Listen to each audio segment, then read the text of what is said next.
Guys welcome back to my channel. तो आज के रमज़ान के जो इफ्तारी है उसमें रेसिपी में बन रहे हैं सैंडविच। जिस तरीके से आप देख रहे हैं मैंने ऑलमोस्ट यानी कि सैंडविच बना लिए हैं। मैंने रेसिपी शायद शेयर करना भूल गई हूँ।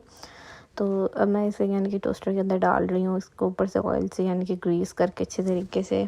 अब यानी कि जिस तरीके से मुझे वीडियो बनाना याद ही नहीं रहा है, तो मैंने सिर्फ यानी कि जितना जब मुझे याद है मैंने उसी वक्त से स्टार्ट कर दी। तो इस तरीके से देखें यहाँ पर बन चुके हैं सैंडविच काफ़ी यानी कि 15 to 20 मिनट्स रखने के बाद। और यहाँ पर आप देख सकते हैं कितने अच्छे ब्राउनिश लग रहे हैं और गर्मा गर्म। उस टाइम तो रोज़े में बहुत ज़्यादा दिल यानी कि कर रहा था खाने को, लेकिन खैर खा तो नहीं सकते। लेकिन जब तक अफ्तारी करते होते तक वैसे ही ठंडे हो जाते हैं, लेकिन चलता है, खैर है।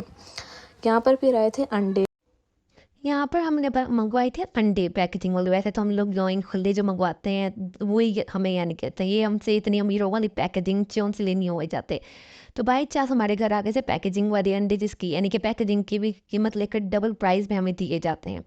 तो यहाँ पर मैं अभी अंडे सेट कर रही थी क्योंकि मुझे कहा गया था कि सेट कर दो। मैंने कहा चलो अगर सेट करने तो फिर वीडियो तो बनती है।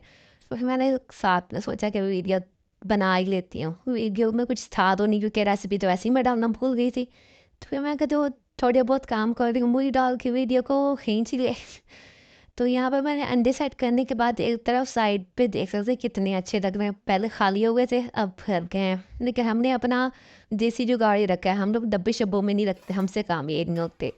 तो यहाँ पर अब हम बना रहे थे पताशा आलू।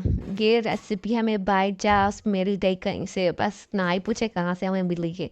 हमने इस रेसिपी को यानी कि एक दफ़ा ट्राई किया था, लेकिन इतने मज़े की आलू बने थे तो हमने कहा चलो अब पूरे रमज़ान के ही चलेंगे। तो हमारे पूरे रमज़ान यानी कि चले ही हैं।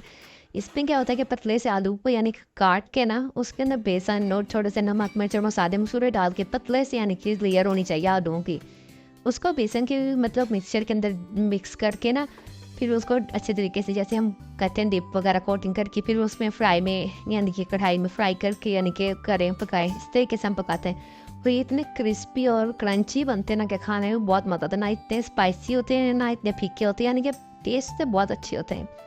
अब उसके साथ साथ जब हमारे पताशा आलू बन रहे तो यार प्याज वाले आलू कैसे हम भूल सकते हैं। यहाँ पर आप देख सकते हैं पताशा आलू कढ़ाई में है, तो अब प्याज वाले आलू कैसे भूल सकते हैं। यहाँ पर फिर मेरी आंटी जो है ना पालक डाल रही थी फ्रीज की हुई। अरे पालक प्याज और आलू के पकौड़े तो उफ अल्लाह बहुत ज़्यादा ही मज़े के होते हैं। तो इसके बाद जब जो था जब ताशानों के बाद इसका यानी कि चक्कर था प्याज वाले आलूओं का, तो इसके बाद हम फिर इन चक्कर को यानी कि डाल के निकालेंगे अफ्तारी के पकौड़ों के लिए। ये भी ऑलमोस्ट हो ही गए थे राउंड। ये मैक्सिमम दूसरा राउंड था जिसमें हमने यानी कि पकौड़े डाले हुए थे, और ये दूसरी तरफ हमने बनाया था पुलाव। आप देख सकते हैं कितना यानी कि अच्छा और गर्मा गर्म लग रहा है। इसमें चिकन क्यूब्स डाल के वगैरह मतलब बहुत यानी कि टेस्ट के हिसाब से ज़्यादा स्पाइसेस नहीं बनाए। और दूसरी तरफ सैंडविच भी आप देख सकते हैं कि हमने ऑलरेडी यानी कि निकाल के। तो जी इस तरफ आ गई है हमारी ड्रिंक। यहाँ पर ड्रिंक के हमने तैयार किया था टैंग, बहुत ही ठंडा टैंग था जिसमें यानी हमने बहुत बर्फ़ डालकर यानी कि इसको बनाया गया था। दूसरी तरफ हमारा था मटन का सालन। यहाँ पर आप देख सकते हैं कितना डिलीशियस और यम्मी लग रहा है। यहाँ पर मैंने यानी कि खैर मैंने तो नहीं बनाया है, मैं तो इतनी सुगड़ हूँ ही नहीं कि जो मैं बना सकूँ ये सालन। तो आप देख सकते हैं कितना जूसी एंड मतलब बहुत ही ज़्यादा सॉल्टी एंड डिलीशियस यानी कि चटपटा टाइप का लग रहा था। मैं यहाँ पर आपको दिखा रही थी कि ये देखें हमारी स्पाइसेस वाली बर्नीज जो है यहाँ पर, जिसमें आधे में स्पाइसेस हैं आधे में नहीं है। और यहाँ पर ये मेरे ना आंटी अनारदाना लेकर आई थी बाइट से। तो आप देख सकते हैं मैंने कहा इसके बाद हम इसके अंदर भी डालेंगे, लेकिन शायद मैं इसका व्लॉग बनाना भूल गई थी। अफसारे के बाद फिर हमारे पास आगे था दराज वालों का पार्सल कि बहन जी आपका आया पार्सल। पता नहीं कितने का आया, आई थिंक अराउंड 2000 के करीब था, नहीं 2000 के करीब था हमारा ये पार्सल। तो हमने ये ना वैसे ही एक दिन हम लोग बैठे हुए रैंडम और हमने स्क्रॉल किया तो हमें ना ये चीज़ दिख गई। हमने कहा अरे वाह ये तो बहुत अच्छी चीज़ है, ईद भी आने वाली तो ईद के करीब भी हमें यानी कि काम आएगी, बहुत अच्छी चीज़ है। तो हमने ऑर्डर कर दिया। अराउंड 4 to 5 डेज़ के बाद यानी कि हमें ये पार्सल हमें रिसीव किया गया था। तो इन्होंने एक तो इनकी पैकेजिंग बहुत ही अच्छी थी, जिससे कि आप देख सकते हैं कि हमें खोलते हुए भी टाइम लग रहा था। बहुत ही इन्होंने अच्छी तरीके प्रॉपर तरीके से पैकेजिंग हमारी ये थी ताकि हमारा जो मतलब अंदर का सामान है वो डिफेक्ट ना हो। तो यहाँ पर हम खोल रहे थे, काफ़ी इतने मेहनत और मुशक्क़तों के बाद हमने खोली है। अब आप गैस तो कर ही रहे होंगे कि क्या हमने मंगवाया हुआ है। अगर नहीं तो चले मैं ही बता देती हूँ कि हमने मंगाया क्या था। हमने मंगाए थे सिटर, जो बैठने के लिए होते हैं यानी कि शोपीस के लिए भी करते हैं यानी कि पर रखने के लिए जो होते हैं। तो हमने मंगाए थे, हमें ये बहुत पसंद आए थे। पहले तो हमने दूसरे मंगाए थे जिनके यानी कि मतलब दूसरा कलर था, लेकिन पेरेंट्स लेकिन हमें वो मिले नहीं। तो और वो अराउंड यानी कि 4000 से भी ऊपर के आ रहा था एक सीटर। तो फिर हमने उसको चेंज करके हमने कहा जो बजट के हिसाब से हमें मिलता है हम वही कर ले।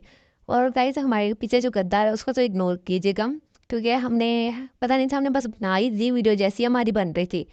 तो हमने ये ब्लैक कलर के फिर हमें लगा कि एलिगेंट से हमें यानी कि सीटर अच्छे लगेंगे, हमारे जिस तरीके का थीम है उस तरीके के साथ मैच होंगे। और अगर यानी कि बच्चे कहीं गंदे वगैरह भी करना चाहे तो गंद वगैरह लगेगा और दाग वगैरह भी लगेंगे तो नज़र नहीं आएगा। तो हमने मंगा ही दिया फिर इस तरीके से। तो अब मैं ज़रा इसको फास्ट फॉरवर्ड में करती हूँ ताकि यानी कि जल्दी जल्दी से हमारा ये सीटर खुले। फिर आपको मैं वीडियो के बाद बताती हूँ। तो जी हाँ, फाइनली हमारा यहाँ पर पार्सल ओपन हो गया। जिस तरीके से आप देख सकते हैं बहुत ही मेहनत और मुशक्क़त के बाद यहाँ पर मैं आपको दिखा रही थी कि इसका यानी कि टू जेड तक हर चीज़ यानी कि स्ट्रक्चर्स वगैरह यानी कि सब कुछ यानी कि कोई भी चीज़ डिफेक्टेड नहीं थी, बिल्कुल ऑल टू जेड तक परफेक्ट थी। तो अगर आप लोग ये मंगवाना चाहते हैं तो मैं इसकी लिंक डिस्क्रिप्शन बॉक्स में भी दे दूँगी और यहाँ पर सामने एक फ़ोटो भी लगा दूँगी दराज की, जहाँ से हमने ये मंगवाया था, ऑर्डर मंगाया था। यानी कि ये ट्रस्टेबल वाला यानी कि पेज है यहाँ से। तो मैं आपको यहाँ पर पेज भी मेंशन कर दूँगी जिस पेज से हमने यानी कि वो आया है, यानी कि लिंक से यानी कि दराज से हमने ऑफ कोर्स मंगवाया है, क्योंकि ज़्यादातर दराज से यानी कि अफोर्डेबल चीज़ें हमें आराम से मिल जाती हैं। तो अब मैं इनको सीक्रेट्स को जो है हम लोग यानी कि देखेंगे, सोचेंगे कि रूम्स में रखना है या फिर लिविंग रूम्स में रखना है। अब तो हमारे सीटर्स आ गए हैं तो ईद में तो चांद चांद लग ही जाएगी। तो अगर आपको आज की वीडियो पसंद आई तो please guys must like subscribe share and comment करके बताइएगा कि आपको मेरे व्लॉग कैसे लग रहे हैं, क्योंकि मैंने न्यू ही चैनल स्टार्ट किया है तो थोड़ा सा सपोर्ट तो बनता है आप लोगों का हमें देने की भी। तो आई होप कि इसी तरीके से मैं अपनी न्यू न्यू वीडियोस अपने पार्सल्स की ओपनिंग वगैरह करती रहूँगी और आपके साथ शेयर करती रहूँगी। तो अगर आपको मेरी वीडियो अच्छी लगी तो please subscribe. Bye bye, meet you in next video.